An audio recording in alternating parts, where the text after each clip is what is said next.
Des pourparlers de haut niveau ont eu lieu vendredi à Moscou entre la Chine et la Russie, qui partagent chacune une frontière avec la République populaire démocratique de Corée.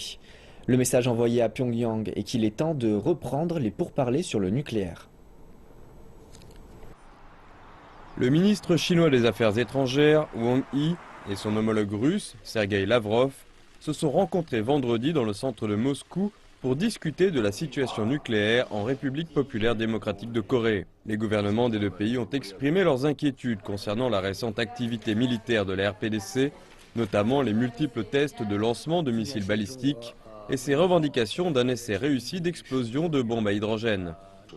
Pyongyang a également affirmé qu'il était prêt à utiliser son arsenal nucléaire à tout moment.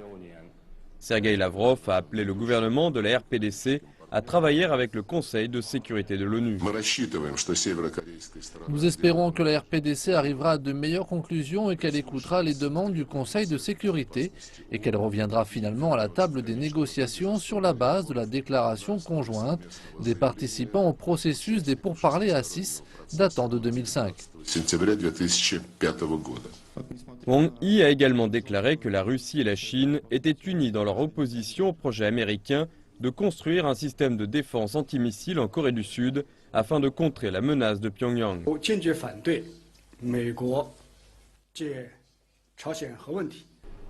Nous nous opposons fermement au déploiement du système de défense antimissile américain THAAD en Corée du Sud sous prétexte du programme nucléaire de la RPDC. Nous pensons que cela endommagerait directement les intérêts sécuritaires stratégiques de la Russie et de la Chine.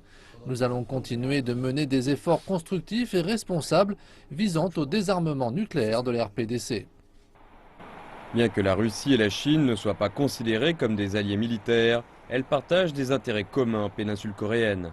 L'analyste politique Dimitri Kossirev de RIA Novosti estime que les menaces communes induisent un rapprochement stratégique des deux pays.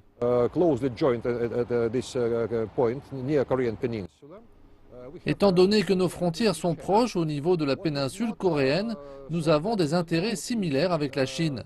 Ce qui n'est pas si commun, c'est de voir que tout ce qui peut être contraire à la sécurité de la Chine dans la région ne plaît également pas à la Russie.